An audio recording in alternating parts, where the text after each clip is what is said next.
Um,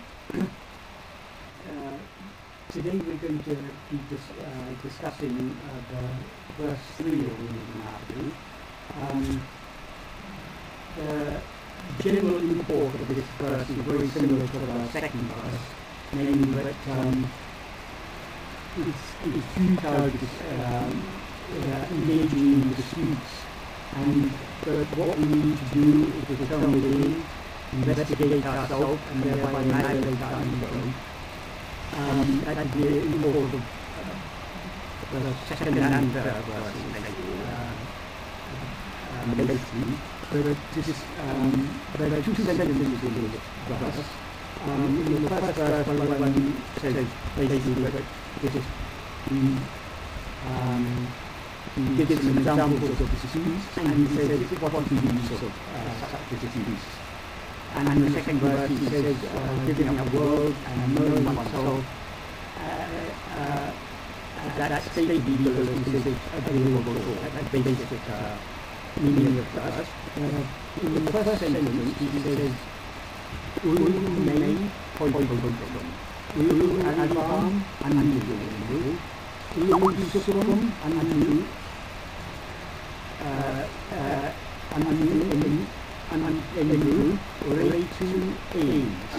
that means what is disputing? The world is real? No, it's an unreal feeling. The world is sentient? It's not. The world is happiness? It's not. This is obviously a rhetorical question, and the clear implication is that such engaging in such disputes is futile.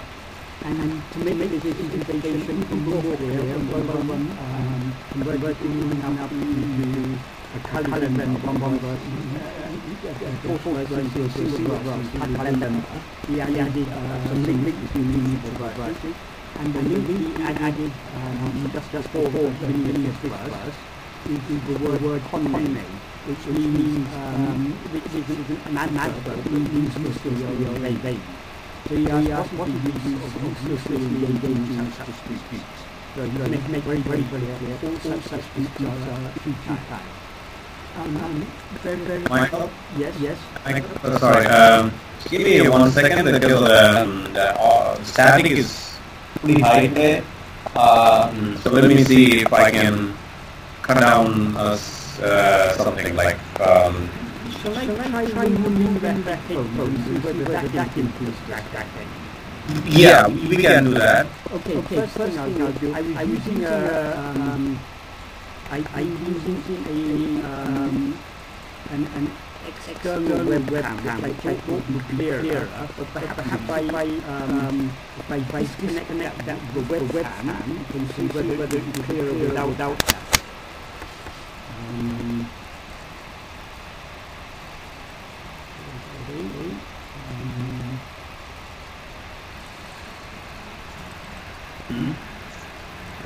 I think I can't see now, but I will try again.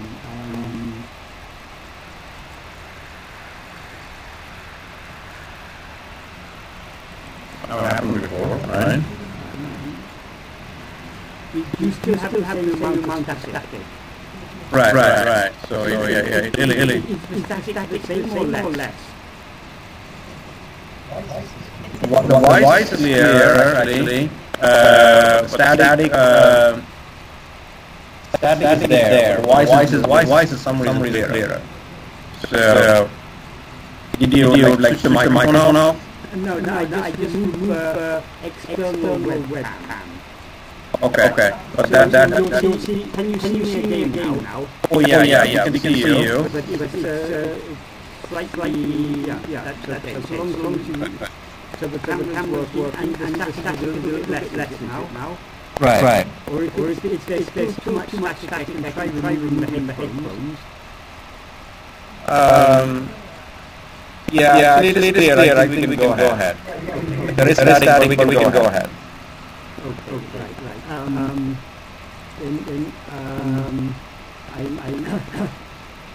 Pick up. Oh yeah. So by the way, there are 3 points of he mentions in this sentence. Basically, the points of this are whether the world whether or not the world is real, sat, whether or not it is aware, chit, and whether or not it is happiness, ananda. He doesn't specifically use terms such as ananda. That is the implication.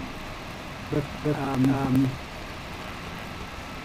so long rises an ego, whatever world you see real. When we're dreaming, the world you see real, so long as we're dreaming.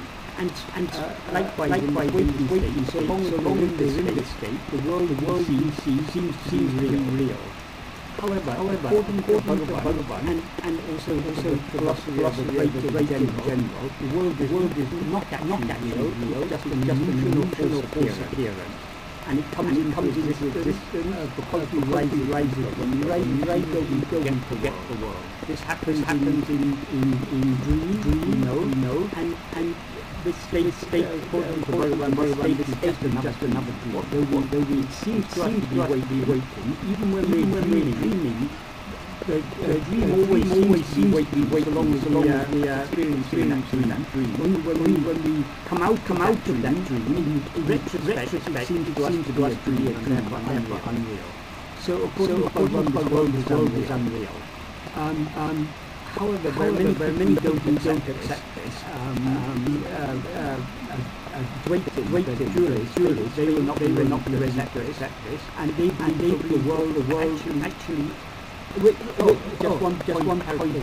Bhagavan says the world is real. It is a false appearance. What is meant by the term real in this context? But something is real actually exists. If something is a false appearance, it seems to exist, but it doesn't actually exist. As we can see from the example of the snake from the snake. The snake seems to exist, but it doesn't actually exist. So just a false appearance. So when the point of contention is when the world is real, no appearance, that is, does the world actually exist, or does it just seem to exist? According to Bhagavan and Ḍṟuraitte, it doesn't actually exist, it just seems to exist. But according to Ḍṟuraitte and the vast majority side Ḍṟuraitte in this respect, the world actually exists, and exists even when we're not seeing it. Exists independent of our perception of it. So this is a point of we can about this. Bhagavan recommends we don't about this. Bhagavan didn't give us his order for us to go with others in dispute about these things. He gave us teaching so that we should determine and annihilate our ego. So that's the first possible point of contention. The next possible point of contention, and this is not always very clear to people. When Bhagavan says ulahumeypoyt, and the world is awareness or sentient, it is not. People think, well, obviously the world is sentient. Rocks and roads, tables, chairs, are not sentient. But when we see the world, we see it as a mixture of insentient objects, but also we see sentient creatures.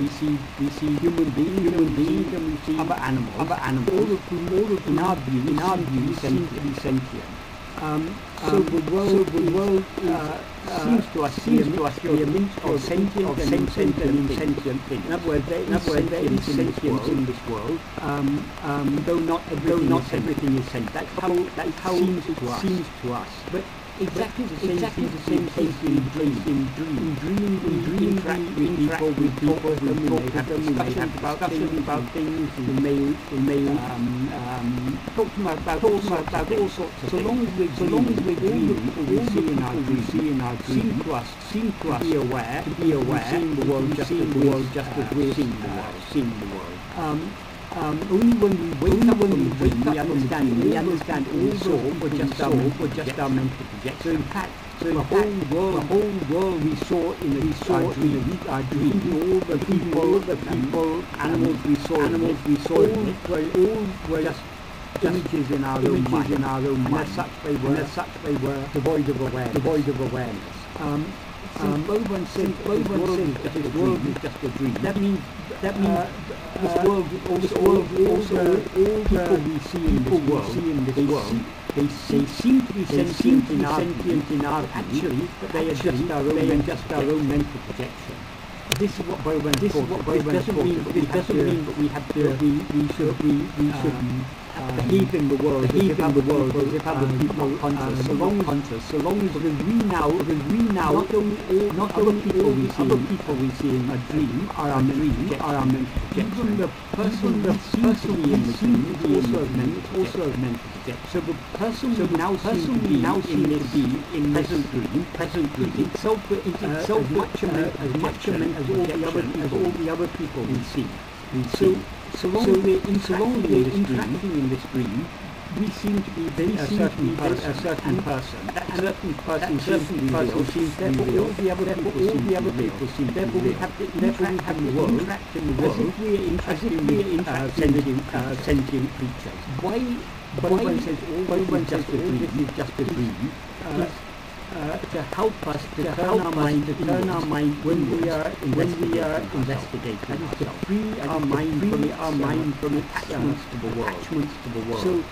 So long as our mind is going outwards, the world seems sentient creatures, and we have to interact with it as such.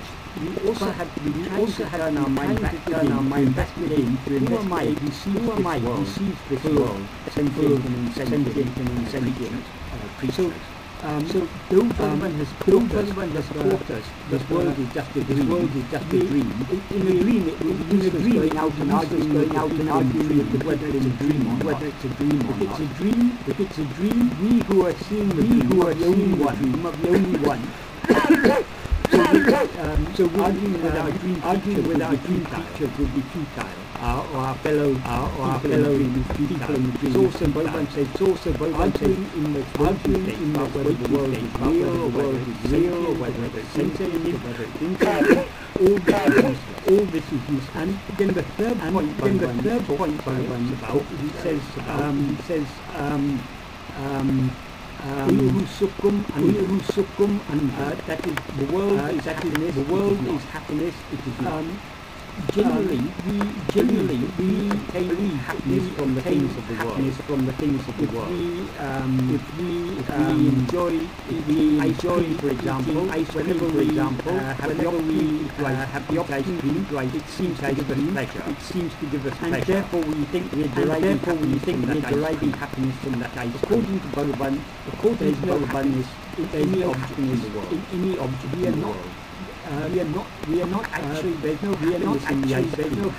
The reason we seem to derive happiness from eating that ice cream, from eating that desire for it, is we have a desire, is an agitation of our mind. When we get the ice cream that we desire, that agitation, that chalana in our mind, that chalana of desire, temporarily satisfied, temporarily abated, slight subsidence in the activity of our mind, to the extent that our mind subsides, happiness is our real nature shines. This is why because we always experience pleasure whenever we eat something we like, by screaming something we like. We associate the feeling of pleasure when we eat the ice cream with the ice cream. The ice cream is the cause of that. Some of us may not like ice cream, some of us may not like ice cream, but we all have derived pleasure from in this world. And other things give us the opposite pleasure. They seem to give us the opposite pleasure. They seem to give us pain. Have to go to hospital and have injections, and we have to we have tests done. That may all be very uncomfortable and don't like. We consider it painful. Because we dislike those things. Because we dislike those things. They seem to, when we experience them, our mind is agitated. Our mind is agitated. We experience the opposite of pleasure. But we associate the pleasure and pain, the experience as a result of our interaction with the world, the phenomena of the world, coming from those phenomena, always in fact coming from within us. Coming from within us. As Bhagavan says in the beginning of paragraph of Nāṇaṭṭa, happiness, that is what is called happiness, is only the beyond form or real nature, real nature of ourselves. Sukhamum, Atma-srupamum, and happiness and our real nature are not different. Atma-sukham Andre the happiness of oneself, alone and that alone is real. Panjaparu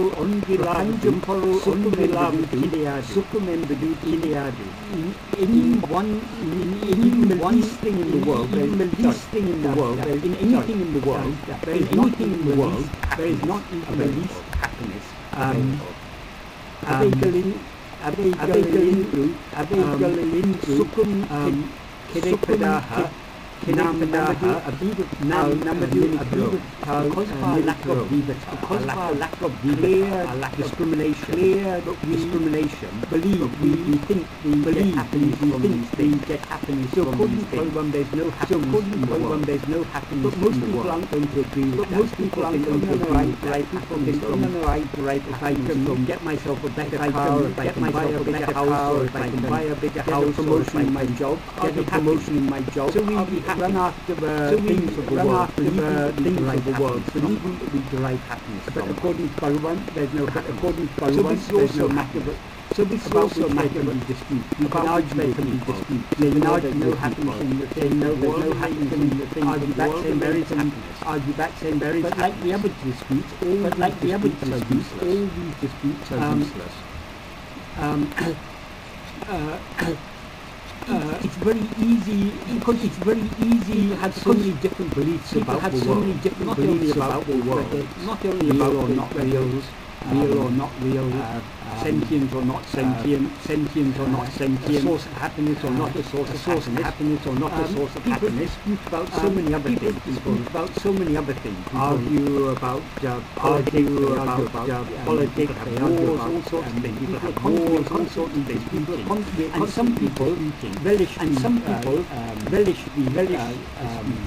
but Bhagavan says, if we come to this spiritual path, we shouldn't derive pleasure from these things. Our aim should be just to tell and investigate ourselves. In the next sentence, he says, giving up the world.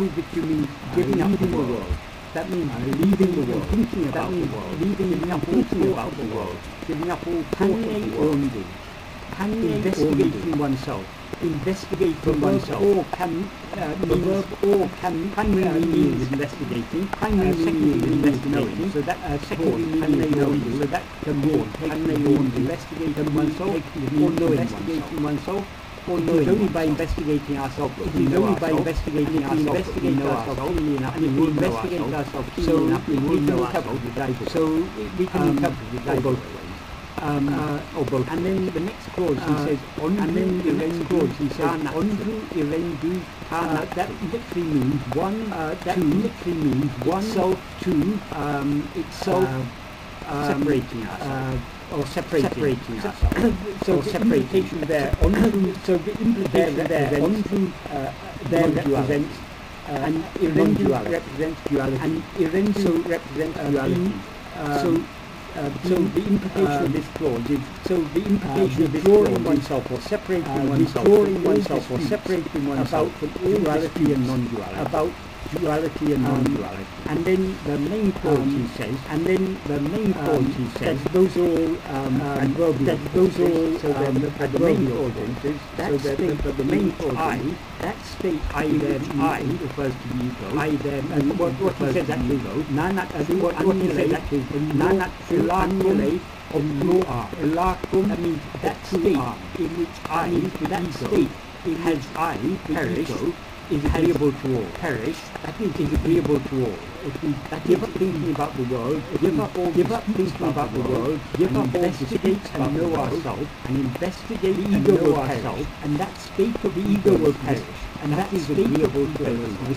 That is agreeable to everyone. About any number of things, about any number of things. When the ego is annihilated, when that ego is annihilated, agreeable to all. That is the state which is agreeable to all. There's no ego, there are no disputes. There's no ego, there are no disputes. When we rise in the waking or dream state, the waking or dream state, we engage in the reason why Bhagavan in this, second and third verses, so early in second and third verses, that is so early in emphasizes so strongly, emphasizes so strongly, we shouldn't just follow this path and annihilate our follow this path and annihilate our ego. Bhagavan is Bhagavan gives some very, very radical ideas. Bhagavan gives some very, very radical ideas.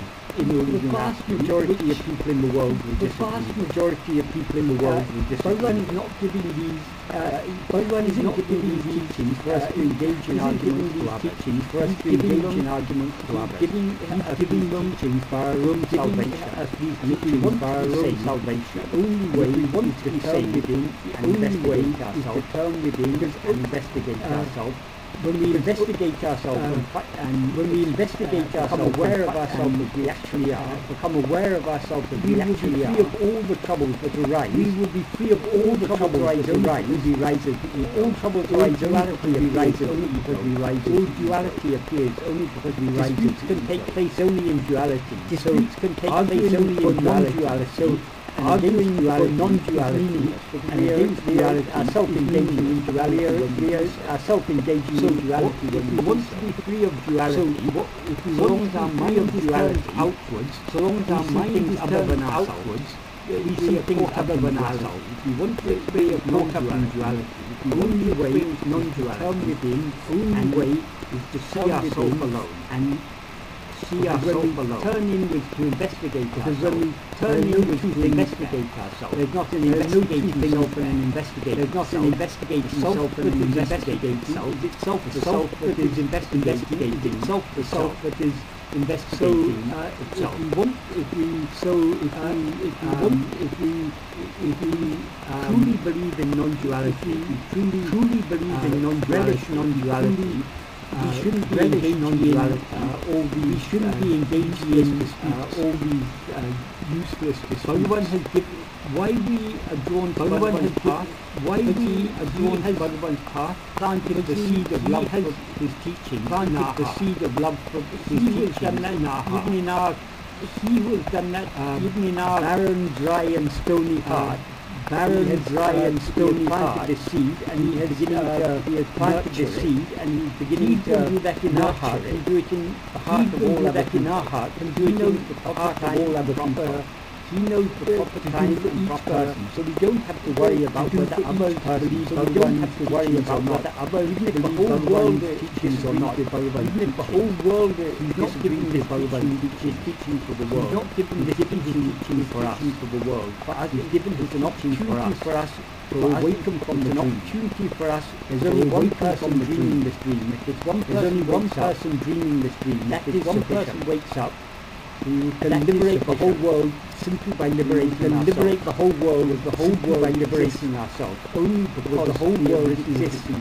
Only because seems to have risen the world seems to. Therefore, the whole point of Bhagavan's teaching, the whole point of Bhagavan's teaching, the whole turn within and know ourselves. Is that we should turn within and that know ourselves. In this verse he says, and that in this verse he says, agreeable to all. And in the previous verse he said all. And in the previous verse he said he ended in the last sentence. Yang Keti ended in the last sentence. Yang Keti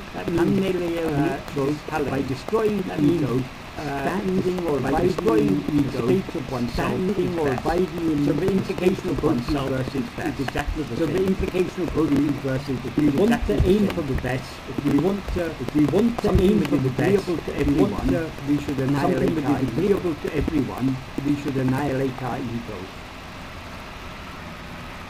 So I think that's explanation about this verse. That's any explanation about this verse.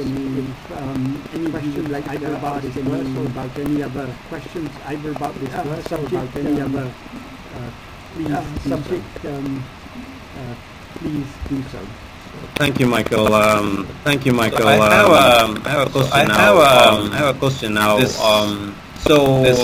I understand, when Bhagavan says like dispute which is correct, non-dispute, which is correct, non-dualism or dualism. But does it help? Does it have some basic understanding or some basic non-duality of non-duality in our spiritual pursuit? In our spiritual pursuit. Bhagavan isn't saying you shouldn't discuss his teaching. For example, now we are discussing his teaching. For example, now we are discussing his teaching. You should choose.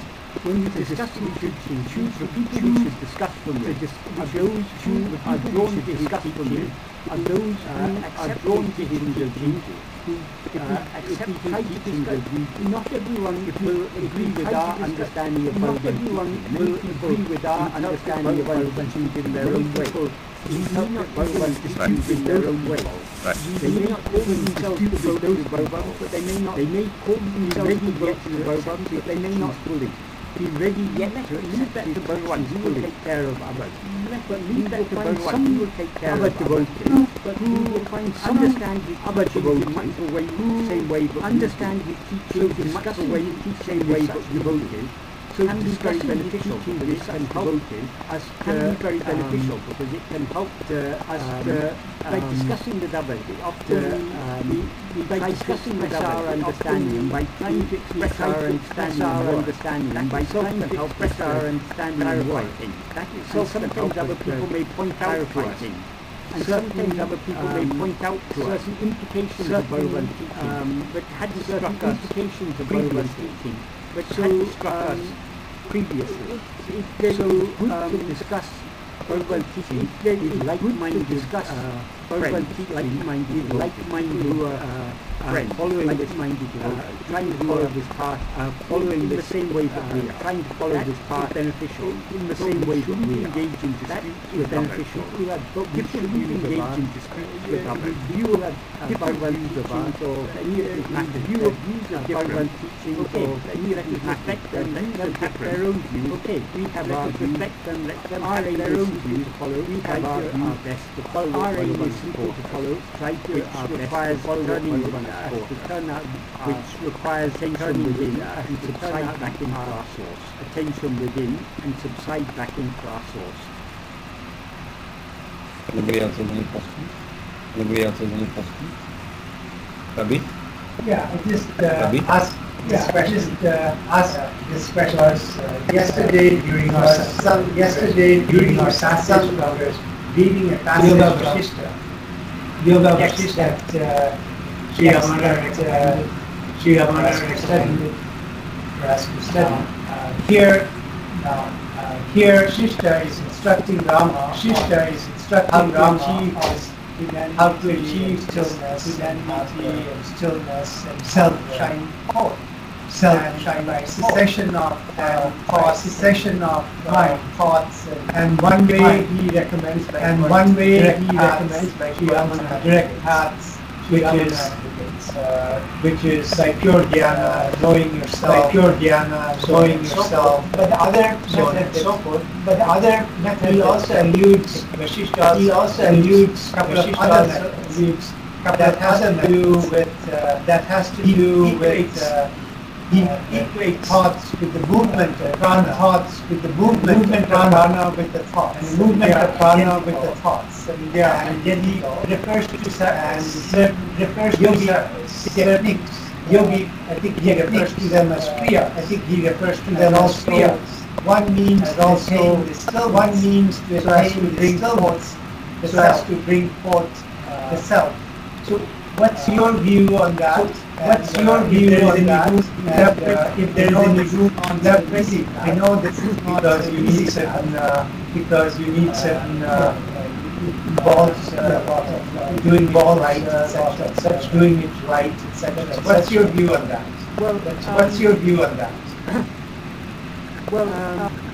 not everyone is ready to follow Bhagavan's simple path. People's minds are drawn to other things. Once we have come to Bhagavan's path and we have understood that what he has taught us is the direct path, no other practices are necessary.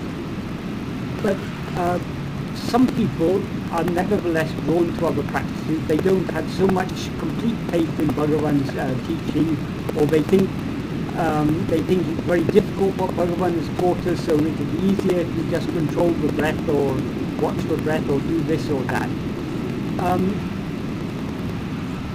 These are roundabout ways, and Bhagavan has made it very, very clear in, for example, Upadesha verses 11, 12, 13 and 14. Though you can subdue the mental activity by subduing the activity of the prana, the breathing and so on, this can at best result only in manolaya. But manolaya is useless. Every night when we fall asleep we're in manolaya. We don't gain any spiritual benefit from being in manolaya.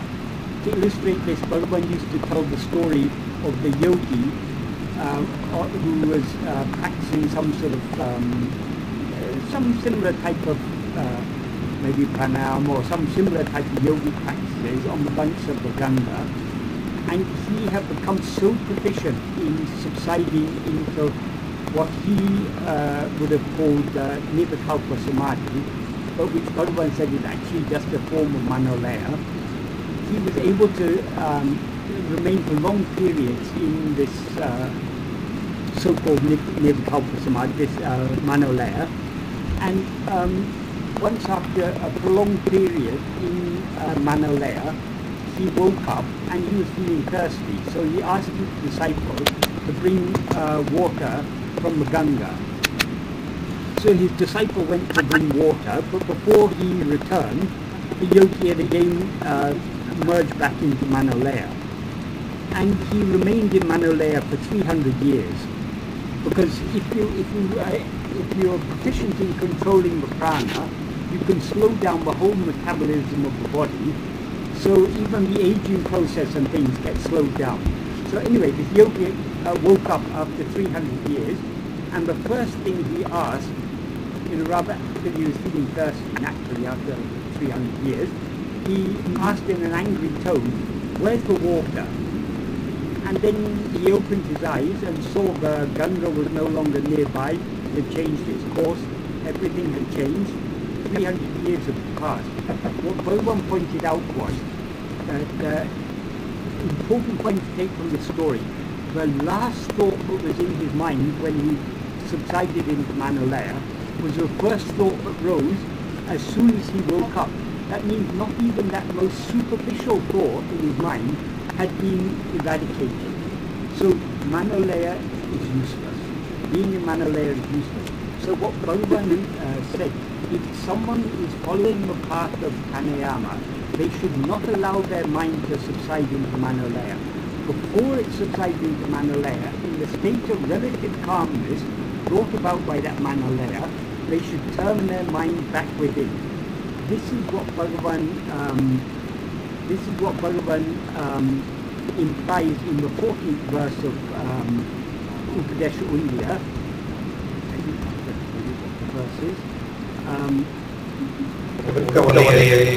Odika Bali Odungum Ullate Dikave Ovari Undipara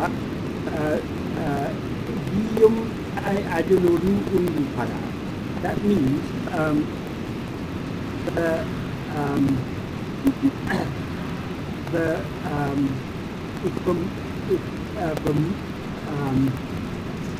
sending the mind, which has subsided along with which subsides along when the breath subsides, when the prana subsides, or when the breath subsides, sending that mind on the ovari. Ovari can mean one path, but or has two meanings in this context. One is one path, a single path, is implying the one path, which is Atma-vichara.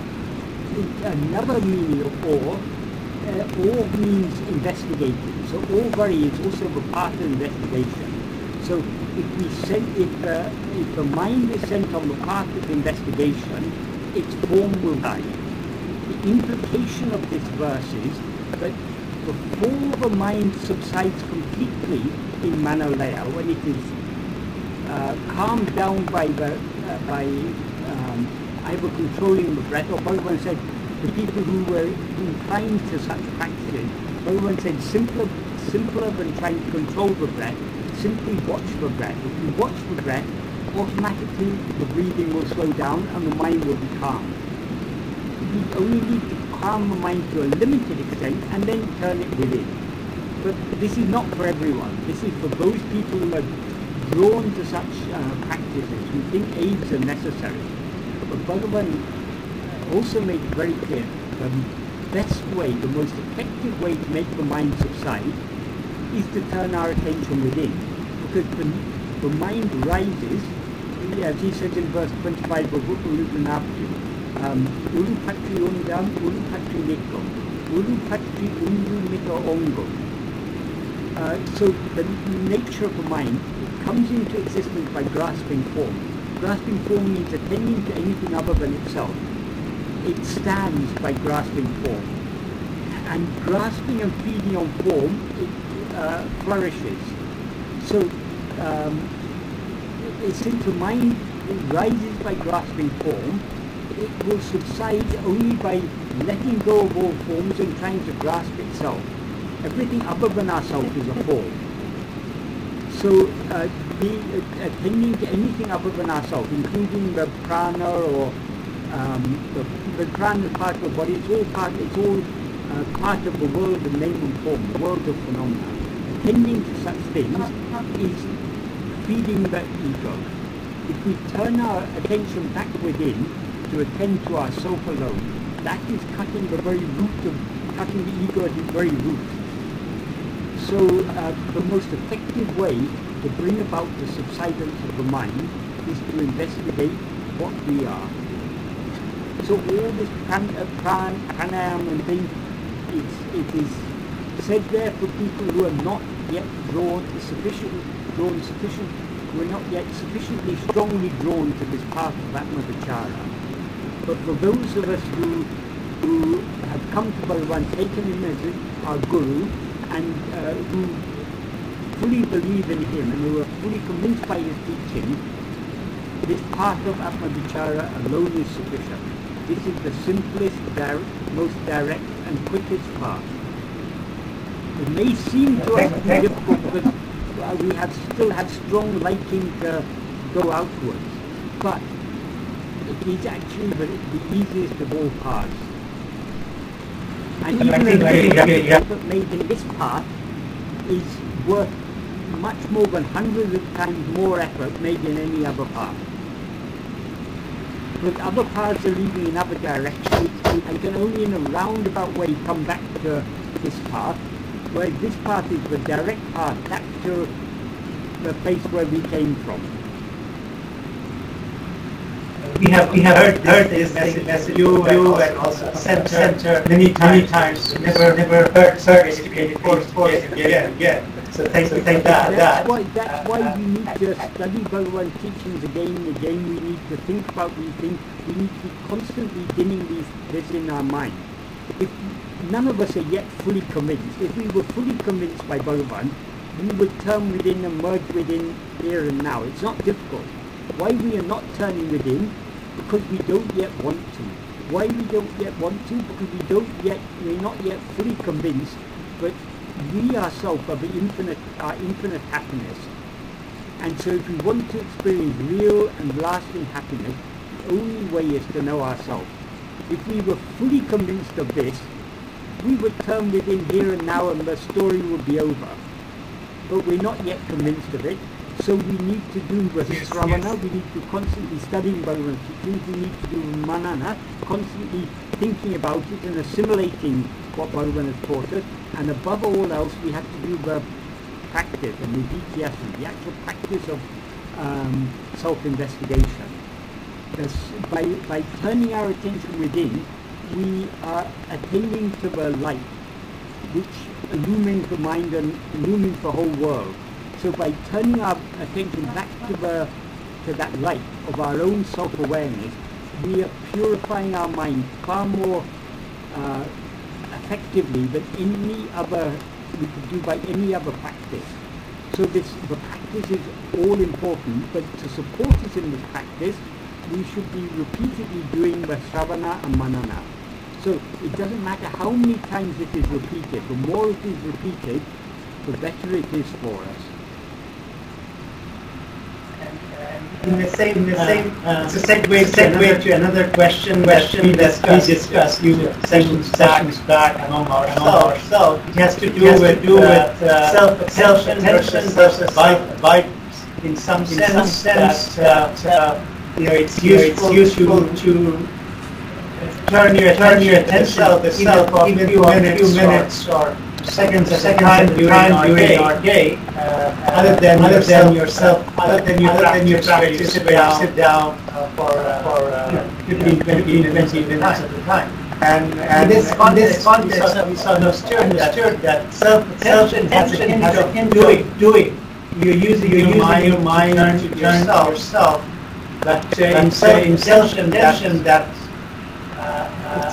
when it turns deeper, it becomes avoidance in the sense that more being rather than doing. I'd like to hear your comment about if you differentiate between words, because we are talking words of words rather than actual experience. No, self-attention and self-avoidance are one and the same thing, because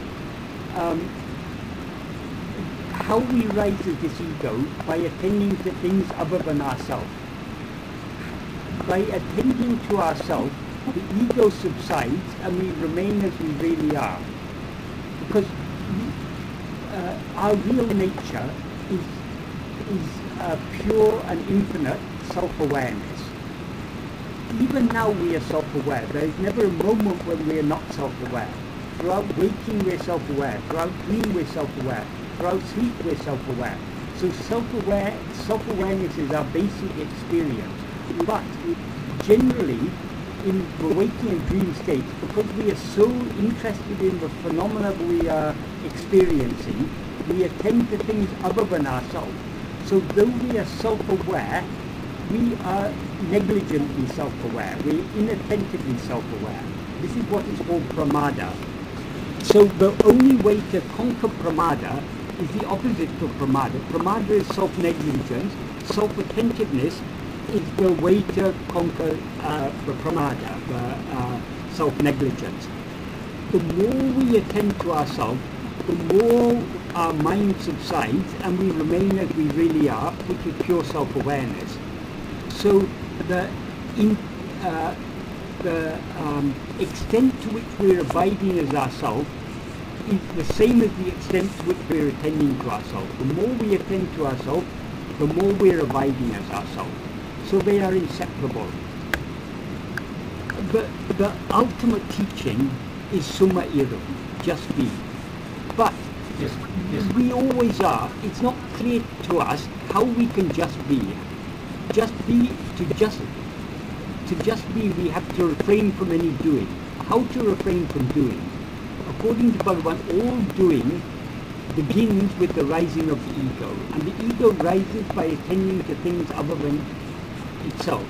So every anyanatam, that is attending to anything other than ourselves, is a doing. Whereas taṉṇaiyōrn, attending to ourselves, that is a state of just being. So there's actually no difference between self-abidance and self-abidance means being ourselves. Self-attention means knowing ourselves. As Bhagavan says in Upadeshondya,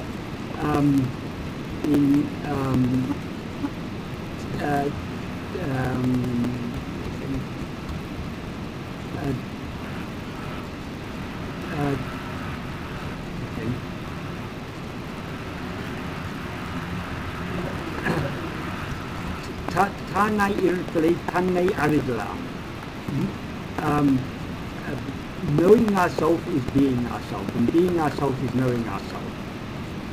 The two are inseparable. We cannot be what we actually are without knowing what we actually are, and we cannot know what we actually are without being what we actually are.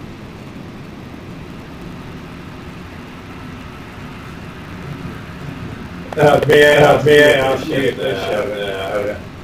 first a comment and then you can reflect on that. All human beings are not exactly the same way. They form different abilities to understand and whatever they can. So you cannot have one single passage and say you can follow.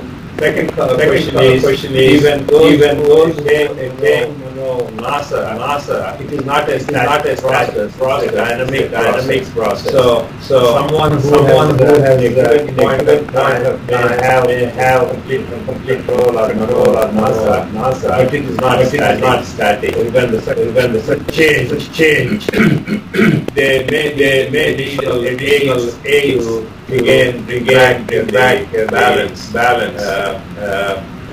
Whatever age that they need to go back to NASA. Do you agree with that statement? Well, what does Bhagavan say in verse 13 of Upadesha? Ilayamum nasam irendam odakam ilayatu uڵḷadu erum eradu maṉḍṟeṉ. What that means is there are two types of subsidence of mind, Laya and Nasa. That which is subsided in Laya will rise again. That which is, if its form dies, it will not rise again. So once Nasa has taken place, there can be no rising again. If something further is necessary, we have not attained manonasa. Because manonasa is the state in which the ego is annihilated, so is obliterated so completely that we know there never was any such thing as an ego.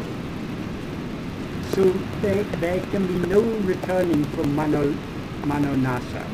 If there's any return, it was only manolaya. That's the first thing. That was your second question. Your first question was about people being different. Yes, people are different, so people will be drawn to different paths. But there are certain basic principles. One thing that we all share in common, how we rose as this ego. Bhagavan says, Urupatri undam, Urupatri nikum, Urupatri undu nikko ongum. This is the nature of this ulahumeypoyt. So this basic nature of ego is applicable to everyone. Once we have risen as this ego, then all variety comes into existence. We have different likes and dislikes, we have different beliefs, we have different, everything is different after we have risen as the ego. But the way in which we rise as the ego, that is the same for everyone. And since we all rise as this ego only by grasping things other than ourselves, the ego can be destroyed only by trying to grasp itself. But the ego, it doesn't actually exist. As Bhagavan says, it's a formless phantom. So if this formless phantom, instead of grasping other forms of itself, tries to grasp itself, since it is formless, it will subside and disappear. Hedinal otum pivitum. It's sought, it takes flight. So this is what Bhagavan has taught us in texts like Uڵḷadu Nāṛpadu. These are universal principles that are applicable to everyone. Thank you.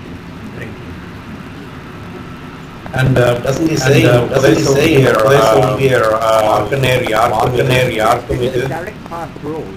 But not everyone is yet attracted to the direct path. Let them follow whatever other path they want. Whatever other path we may follow, sooner or later we have to come back to this path. Because as Bhagavan said in the final verse of Arunachal Ashtakam, just like the water that evaporates from the ocean and cannot rest until it rises up as clouds and pours down the drain. It cannot rest until it returns to the ocean. And just as birds flying in the sky cannot rest until they return to earth, jivas cannot rest until they go back the way they came. The way we came is by rising as this ego, by grasping other things. The way to go back to the way we came is to cease grasping other things by grasping ourselves alone. Gita, your question.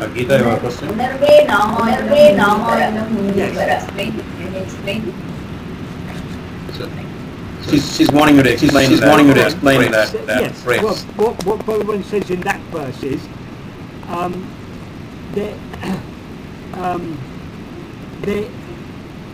the two important words he uses in that verse are uڵḷadu and uṇavu. Uڵḷadu means what is. So he said, to know what is, since there's no awareness other than what is, to know what is itself must be awareness. That is, if uṇavu, if the awareness were anything other than uڵḷadu, it wouldn't exist, because uڵḷadu means what exists. So it would be a non-existent awareness. And if uڵḷadu was something other than awareness, it couldn't know itself. So the uڵḷadu and uṇavu, what is and what is aware, are one and the same thing. So, and then he concludes by saying that he says,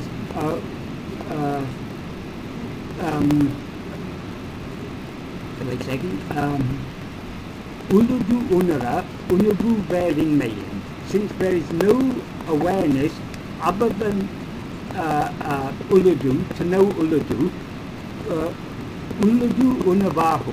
Uڵļadu is uṇavu. And that uṇavu, uṇavei nāmaya ullam. That is an interesting sentence structure Bhagavan is used there, because ullam is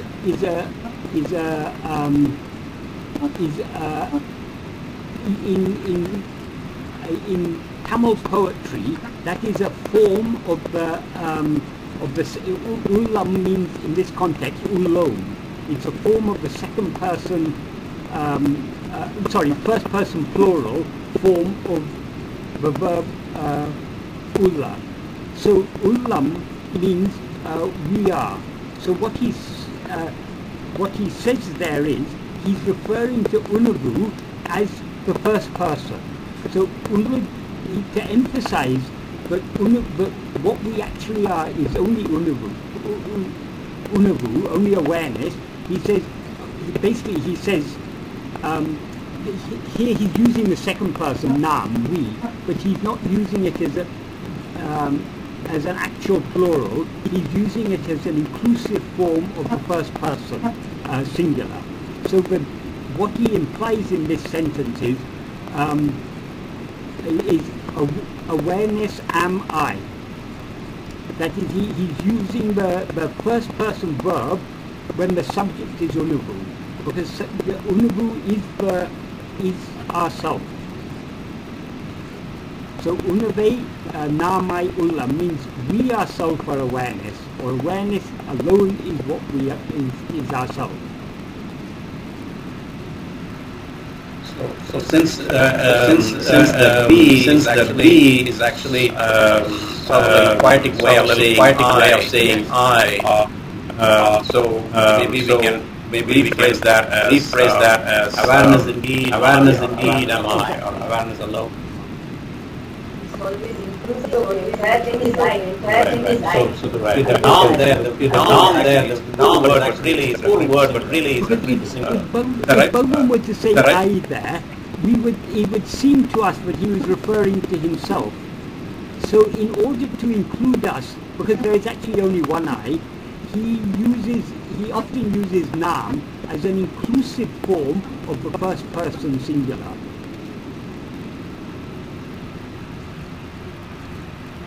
Thank you. So Erdin, yes.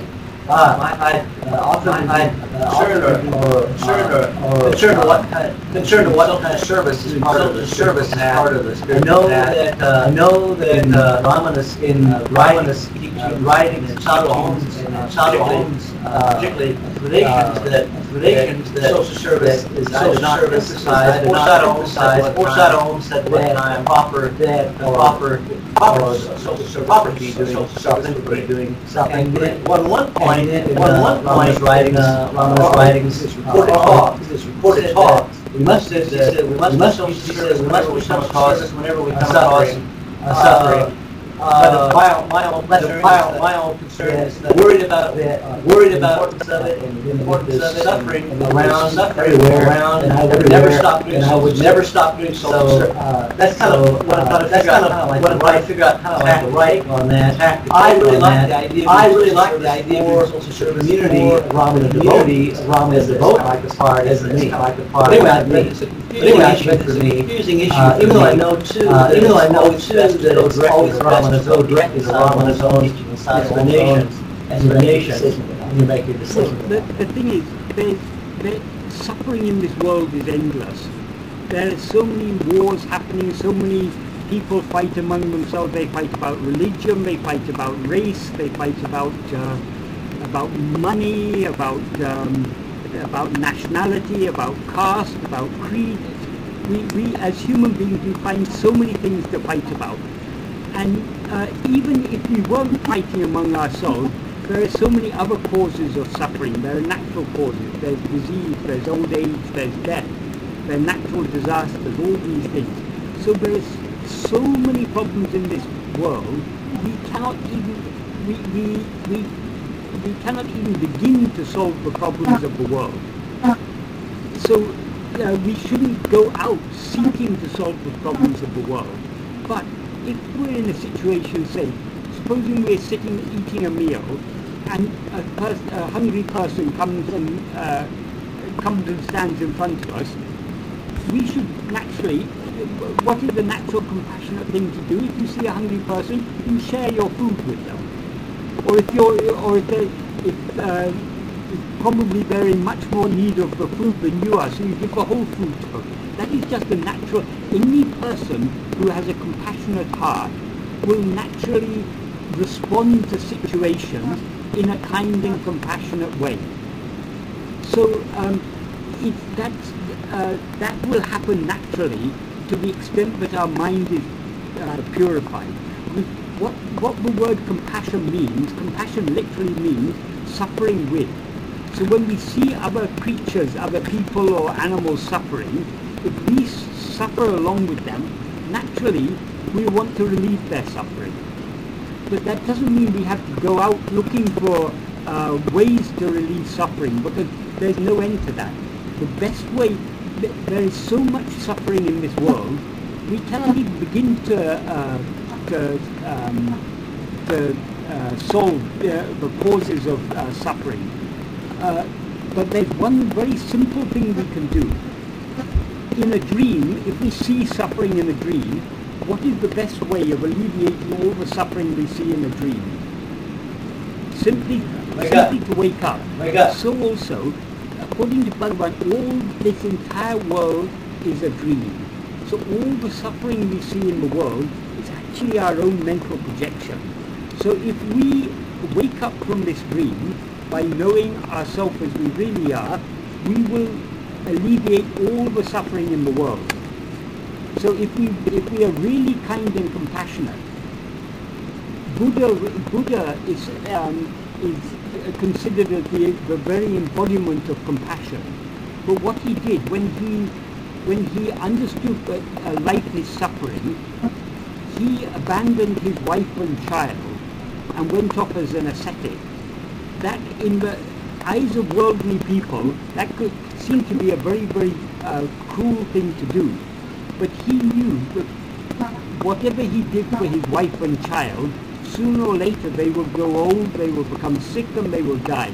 He knew he was powerless to really tackle the root cause of their suffering. So he wanted to understand the way, what is the root cause of suffering. So outwardly he abandoned them, but he did so in order to find out what is the root cause of suffering. So sometimes we have to turn our attention away from the world, to let go of the world, to let go of, to ignore all the suffering in the world, to find out how all this suffering came into existence. To whom did all this suffering seem to exist? It's in my view that it seems to exist. So who am I? So that is the best social service is investigating what we are. Because that is the only way to alleviate all the suffering in the world. Perfect. Perfect, thank you. Perfect, thank you. Does it constitute like a form of escapism? Bhagavan says in verse 26 of Uḷḷadu Nāṛpadu, investigating what this ego is giving up everything. So this is the ultimate asceticism. It's not necessary to renounce, outward renunciation has no meaning. Sorry, Michael, not escapism. Oh, not escapism? Asceticism. Oh, sorry. I thought the question was asceticism. Escapism, well, yes, we want to escape from suffering, but if we just bury our head in the sand and pretend there's no suffering in the world, that is escapism.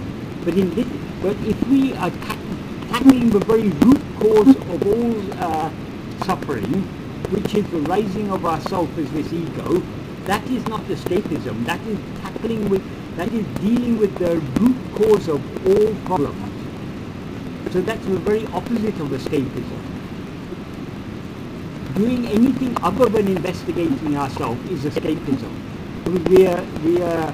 We are beating around the bush. We are trying to find a way around the problem instead of tackling the problem face on. There is only one problem in this world, and that is ourself. Because we've written as this ego, ahandei undayen anatum undahum, ahandei indru anatum, ahandei yavamam. So this our rising as this ego is the sole problem in this world. If we can tackle the rising of this ego, which we can do only by investigating ourselves, that is, when we don't look at the ego, it rises and does all its mischief. If we look at it, it subsides and hides. So Michael, right now, how can I look at right now? How can I look at my ego and subside? I want to hide and subside. What can I do? Yes, like you said, okay, all you have to do is look at. You say, what can I do? Yes, the I that I take myself to be you. That is the ego. Look at yourself. Attend to yourself. Who is this I? What is this I? That leads me nowhere. It leads me to where I am. It leads me to where I am. No, it should lead you to your awareness. Lead you to your fundamental awareness. Lead you to your fundamental awareness. Awareness always exists. Awareness always exists. Right, Michael? No, I understand that's the right answer. No, I understand that's the right answer. I understand that's like teaching. I get the teaching. I get the teaching. You said but you don't want it. Just really don't want. But is it not wanting? Or is it not how to? Or is it not knowing how to? Okay, I don't know how to ride a bicycle. That's a problem because I've got to cycle all the way. I've got to cycle 100 miles tomorrow. So how do I learn to ride a bicycle? The only way is to try, is to start riding a bicycle. It's only by trial and error that we learn to ride a bicycle. It's only by trial and error that the small baby learns to walk. It's only by trial and error that we learn how to investigate ourselves. That's. But Mike, why do I need to try so hard now? I mean, already like am. I mean, I'm already here. I'm already the divider. But I still need whatever. But I still need to try. I wish I was as sure as you are. It seems though I know this theory, it seems to me I'm this little person, this 5'8" tall body, sitting on a chair, talking on Skype. Right. So is this little person here, is this little person Brahman? I can't be both Brahman and this person. I have to be one or the other. So, it is true, we are Brahman. We are that infinite reality, that infinite self-awareness. That is what we all already are. But we don't experience ourselves as such. We now experience ourselves as if we were a person. So we have to, that is the problem. And this, as this person, and we're very much attached to this person. I've been living with this fellow Michael for the last 62 years, so I've become very fond of him, and I don't want to let him go. So when I try to turn within and find that this Michael doesn't actually exist, I'm very reluctant to do so. So I keep on, whenever I turn within, I keep on jumping out again to cling to this Michael to protect him. In fact, I'm not only protecting Michael, I'm protecting the I that rises saying I am Michael. That is the real problem. Michael is not a problem. Michael comes and goes. He appears every day in waking and dream, and he disappears in sleep, so he's not a big problem. But who is it that rises and says, I am Michael? What is this I? Why Bhagavan called this vichara? Vichara means investigation. How to investigate? We have to investigate to investigate. It's only by investigating the practice of investigation that we learn how to investigate. When people ask Bhagavan how to do this, Bhagavan said, you need to be shown the way inside your own house. If it were an objective path, an objective directions could be given. But this is looking back at yourself. How can anyone tell you how to look at yourself? How to be aware of yourself? We're already aware of ourselves. We're just neglecting that self-awareness. So we've got to learn to become attentively self-aware. This is, if you, supposing you want to investigate something, supposing you're a scientist and you're trying to investigate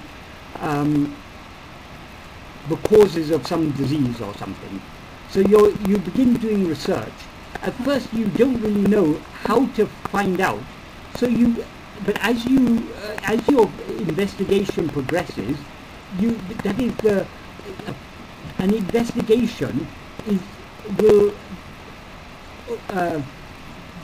way of investigating will be revealed as the investigation progresses. First thing we find out, it's not a bacteria. Okay, so we need not go investigating bacteria. Is it a virus? Is it this? As our investigation progresses, we become more and more unnecessary things are eliminated, and we come closer and closer to the point that we are looking for. So also it's exactly the same with self-investigation. Now we seem to be this person. So when we investigate ourselves, well, obviously attending to this body isn't attending to myself, because this body appears and disappears. Attending to this mind is not attending to myself, because this mind appears and disappears. So who is it who is aware of this body? Who is it who is aware of this mind? In this way we have to go deeper and deeper and deeper within ourselves. And how to go deep within ourselves? The only way to find out is to try. If I don't know how to ride a bicycle, can you explain to me how to balance on a bicycle?